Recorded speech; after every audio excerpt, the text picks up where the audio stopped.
Eu sou o Eduardo. E eu sou o Francisco. E este é mais um... Quantos minutos quisermos. Na verdade, eu sou o Lê. Até porque o Chico saiu. E hoje a gente vai falar sobre HQ. Vulgo... Histórias em quadrinhos. Na verdade, eu até tentei gravar com o Chico, é que não deu muito certo. Hoje vamos falar sobre histórias em quadrinhos. Eu posso começar falando do filme do Lanterna Verde? Mas Achei muito foda, cara. não. Ainda bem que o Ben Affleck vai fazer o Batman. Até porque o Demolidor do Ben Affleck é muito melhor do que o da série. O que você tá falando, velho? Da Netflix. Não. É muito melhor. Eu tô achando uma bosta os caras fazer, tipo, reboot do Deadpool. Era bem melhor aí no filme do Wolverine. Acabou com a costurada. Fuck you, Slater. Olê, então aproveita aí e conta pra galera um pouco o início da história das histórias em quadrinhos. Tudo começou no período Paleolítico, ou Idade da Pedra Lascada, onde os homens eram peludos, as mulheres eram peludas, os animais eram peludos, tudo era peludo. E em meio a tantos pelos, também havia arte rupestre, onde nossos antepassados faziam pinturas nas paredes das cavernas, que contavam histórias de suas caçadas. Ou seja, imagens contando histórias. Acho que temos um conceito aqui. É, tá bom, tá legal, tá certa a informação, mas é sério que você vai contar a história desde a época da Idade da Pedra? Eu acho que a gente não tem tudo isso de tempo aqui. Pera aí, cara, ó. Olê, você não quer gravar um episódio sobre quadrinhos, cara, no meu canal? Quantos minutos quisermos? E agora você vem na minha cara e fala que eu tenho que ser mais rápido? Esse programa é uma mentira! Desculpe. 1885. Nova York. Richard Outcast.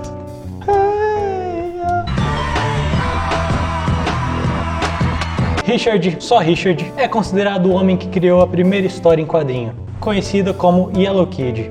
Conhece, Lê? Não, eu só conheço Karate Kid. Mas voltando pro Yellow Kid, que traduzindo pro português é criança asiática, Meio errado isso, não, cara? mas não é. É o seguinte, ele tinha um personagem fixo, história em quadros e balões de texto. A partir desse dia, a história em quadrinhos foi criada.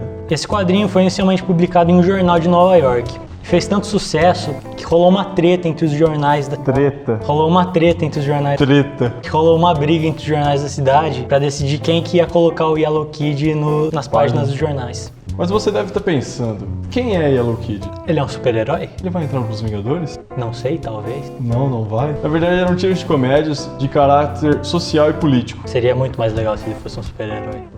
E todos os quadrinhos que apareceram depois tinham a mesma características, eram cômicos. Aliás, é por isso que quadrinho também é conhecido como comics.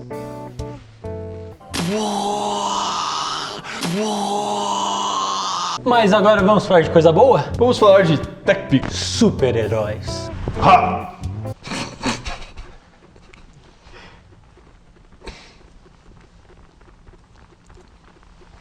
Nos quadrinhos, tudo começou na década de 30 com os heróis pulp, conhecido como a Era de Ouro. The Spirit, Doc Savage, Tarzan, Zorro, Conan, John Carter, Fantasma, Mandrake. As revistas Pulp, como eram conhecidas, eram revistas de baixo orçamento com papéis de baixa qualidade. As histórias eram de aventura, mistério e ficção. Essas revistinhas fizeram um sucesso relativo, mas após o ano de 1938, surgiu o escoteiro de cueca vermelha por cima da calça.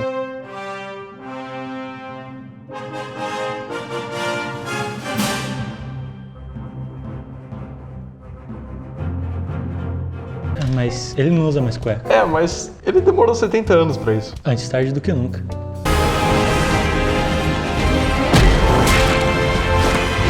Ele foi o primeiro super-herói da época e seu sucesso foi enorme. No ano seguinte, 1939, surgiu o Batman, I'm Batman. seguindo muito mais a linha pulp, sombrio e violento. Com tudo isso, o sucesso da época e a demanda do mercado fez com que surgissem mais super-heróis. Mas você vai fazer essa voz até o final do programa? Sim! Mas você não é o Wolverine? I'm Batman. Peraí, deixa eu pegar aqui que eu esqueci essa parte. Lê. Droga. Lê! Oh. E aproveitando que a gente está em 1939, Du, você sabe que a gente não tá em 1939, né, cara? eu queria pular mais um ano e ir para 1940, onde surgiu o símbolo da pátria americana, socando o rosto do Hitler na sua primeira edição, o Capitão América, criado por Joe Simon e Jack Kirby. Já a DC Comics não foi por esse caminho. Não, brincadeira. Essa imagem não ilustra bem o que a gente quer falar.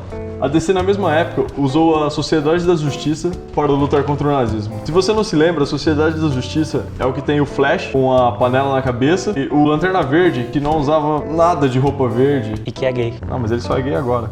Demorou 70 anos para sair do armário. Antes tarde do que nunca. Quando acabou a Segunda Guerra Mundial, os quadrinhos de heróis foram perdendo espaço. E no final da década de 40, muitas revistas foram canceladas. Este foi o final da Era de Ouro. Quarta. Era de prata. Mas não é adamantium? Era de prata, mas agora é da Ortium. Que bosta, velho. Década de 50. Nos anos 50 os heróis já não vendiam tanto assim, e os gibis que estavam em alta nessa época eram policiais e de terror. Exatamente. E eis que em 1954 surgiu um livro nos Estados Unidos do psicólogo Frederick chamado Seduction of the Innocent, que falava que os gibis daquela época deixavam as crianças violentas, que incentivava A homossexualidade, que naquela época era um ato condenável. Exato. O doutor via maldade em tudo e achava que as crianças americanas iam copiar o comportamento que elas viam no gibi. Na verdade, iam copiar o comportamento que ele interpretava do gibi. Para ele, era preocupante ter personagens tão violentos e moralmente duvidosos e que esses personagens fossem exemplo para as crianças que lessem os gibis daquela época. Logo as editoras viram que ia dar merda. Então elas criaram o Comics Code Authority, O CCA. ou CCA. Simca Zapala.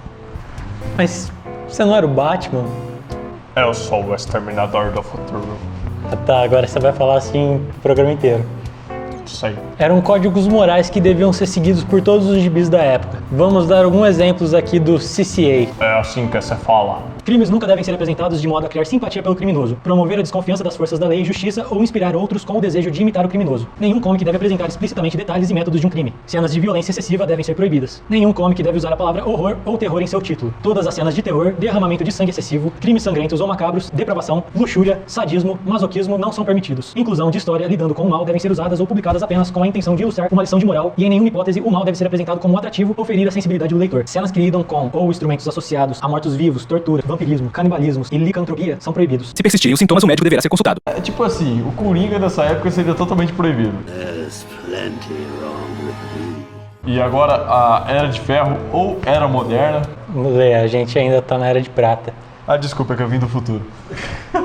Mas, ok, você deve estar se perguntando, ué, mas cadê a Era de Prata nisso tudo? Aí só teve psicólogo, treta, CCA. É assim que você fala. Cadê a Era de Prata? Então, agora que a gente já deixou claro o que foi o CCA, É assim que você fala. e também já deixou claro que nessa época o que estava vendendo era história de terror e tema policial, dá pra gente entrar na época de prata pra valer. Então, como o Du falou, como esses dois gêneros estavam em alta e o código tinha coisas muito específicas, então teve editoras desses gêneros que tiveram que ser fechadas.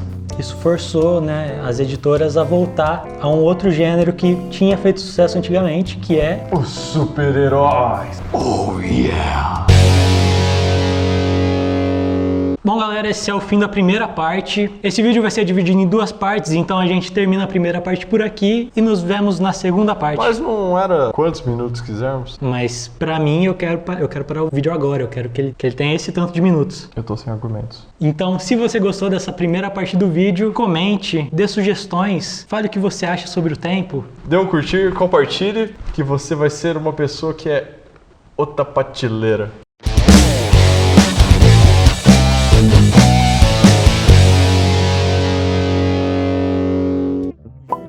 Aquele momento que você sabe que fez merda e que ter o poder de teletransporte seria excelente. Editor, por que só o Du tem poder? Porque eu quero. Esperados 18 anos. Essa idade tão linda, onde você já pode ser preso. E o mais importante, pode ser um condutor de veículos. O cara mal termina de cantar o parabéns, já tá lá na autoescola. Malditos. Eu tive que trabalhar pra tirar minha carta.